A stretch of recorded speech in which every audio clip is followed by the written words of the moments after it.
Meron pa lang dito mga boss, oh. Cup holder din pala dito. Siguro, yung gulong niya, ang ganda ng gulong. Ang mags niya, napaka-presentable pa. Ang ganda. 8,207 km. Malamig. No joke, malamig mga boss. So mga boss, meron pa pala tayong isang Toyota Fortuner dito, bukod dito sa puti. Ito, meron tayo ditong color, parang ano siya midnight blue. I don't know kung ano yung exact na color nito. Pero ang ganda ng kulay nito mga boss ha. Bali ano siya, 2014 Toyota Fortuner G variant 4x2 diesel engine. Kaya medyo tipid na ito sa gasolina mga boss. Yung gulong niya, ang ganda ng gulong, ang laki. Sa gulong niya mga boss, siguro mga 50 to 60% pa ito yung kapal niya. Okay pa naman siya.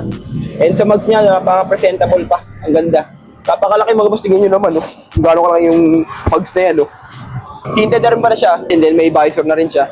Goods sa goods. Ganda. So check natin yung loob mga boss. Wow. Ang bango naman dito. Check muna natin yung total na tinakbo niya mga boss. Tinakbo niya is 58,207 km. Yun ang tinakbo niya. 2014 model. Medyo bata-bata pa siya. All powers mga boss, up and down. Same ng kabila nung isang Fortuner kanina. Pero din ang controls ng mga side mirror. Kung gusto nyo i-flip yung side mirror, ayan dito. Then controls lang para navigate yung yung pinaka mirror niya. Automatic transmission. Tapos meron na rin siyang infotainment dito. Check natin yung yung aircon kung malamig. Syempre. Number 1 niya mga boss. Ayoko nang mainit sa kotse. Okay. Okay mga boss. Malamig. No joke, malamig mga boss. Wala, lamig ka agad. Gusto mo palamig? O, palamig ka muna. Palamigin muna natin yung ating videographer. Meron yung dalawang cup holder dito. Meron ditong dalawang cigarette. Ayan, dalawang cigarette. Pwede kayo magdagdag ng additional na charging outlet. Adjustment na to.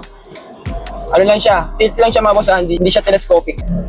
Meron pa lang dito mga boss. Oh. Cup holder din pala dito. Siguro, I'm sure meron doon sa kabila. Hindi ko nakakita yung kanina. Okay, meron diyang cup holder. Meron din dito mga boss. Ilaw. Okay, working. Sa adjustment ng ng upuan, ganoon din. Dito sa ilalim yung nasa bante.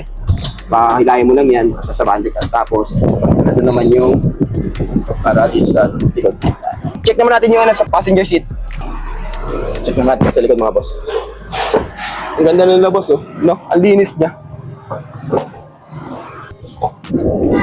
So, merong cup holder dito mga boss. Ayan. Lagay ng kape. And I'm sure meron tong armrest. See? Nakatago siya mga boss. May armrest. Pinakagusto ko dito sa passenger side eh. May armrest para nakapagpahinga yung kamay natin. Dito air vent para sa likod. Ito yung adjustment ng ng lakas, ng fan. Ilaw, working. Okay. Check naman natin yung likod, yung third row. Mga boss pag bubuksan ito, ano lang to, tulak nito. Yan, tulak. And then, para umangat to, ito naman. Hila. Tapos angat. Okay. Pasok tayo. Yun. Okay, malaki. Spacious dito sa loob. Pakita ko naman to kung paano ibababa to Pag bubaba, ito may hook dito. Hook. And then, meron ditong button. Push. Tapos iangat yun yan. Ganun din sa kabila. Yan. Tapos dito. Push mo lang to. Angat. Okay? See? Pag ibabalik niya mga boss, ganun lang ulit. Push, pull, angat. So mga boss, dito naman, ang kinaibahan naman dito sa isang Fortuner na, pakita mo yun. Ang kinaibahan naman niya ito, maganda na yung taillight niya. Pogi tignan. So sa price naman tayo mga boss, no? Sa price naman natin dito sa 2014 Toyota Fortuner G na 4x2 diesel engine.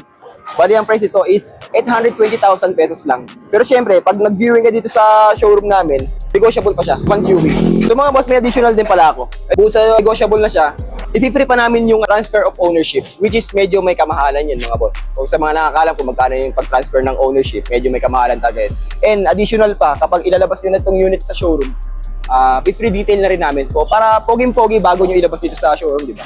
So yun lang mga boss, kaya kontakin nyo na lang ako.